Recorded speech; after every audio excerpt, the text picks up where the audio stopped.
तस्य संजनेन हर्षम कुरु वृद्ध पितामह सिंहनादम विनद्यौचे ही शंखम दद्मो प्रतापवान. आता आधीच्या श्लोकात मी सांगितलं की कसं दुर्योधन सगळ्यांना सांगतो की तुम्ही भीष्मांचं संरक्षण करा, आणि तो जे जे काय बोलला असतो त्याच्यावर द्रोणाचार्य त्याला काहीच उत्तर देत नाही. आणि भीष्मांना पूर्णपणे माहित असतो की दुर्योधन कसा आहे, त्यांनी त्याला लहानपणीपासून बघितलेलं असतं. सो ते काय करतात की दुर्योधनाचा उत्साह वाढवावा, त्याला जरा कॉन्फिडन्स मिळावा म्हणून ते मोठ्यांदा शंख वाजवतात.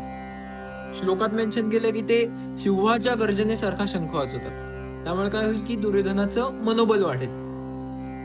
भीष्मांना सुरुवातीपासूनच माहित असतं की बाबा हे युद्ध काही जिंकणं शक्य नाहीये, कारण जो हे जग चालवतो स्वतः कृष्ण जर आपल्या बाजूने नाहीये, तो जर पांडवांसोबत आहे, तर आपण कसं काय हे युद्ध जिंकू. त्यामुळे ते शंख वाजवून हे पण त्याला सांगण्याचा प्रयत्न करतायत की मी तुला हे युद्ध जिंकण्याची गॅरंटी देऊ शकत नाही, पण आता जर आपण युद्धात उतरलेलो आहे तर मी हे प्रॉमिस करतो की मी माझ्या पूर्ण शक्तीनिशीर हे युद्ध लढेन. आणि ते करणार पण काय होते, कारण त्यांनी वचन दिलं होतं की मी शेवटपर्यंत हस्तिनापुराचं संरक्षण करेन. सो हा अर्थ होता या श्लोकाचा.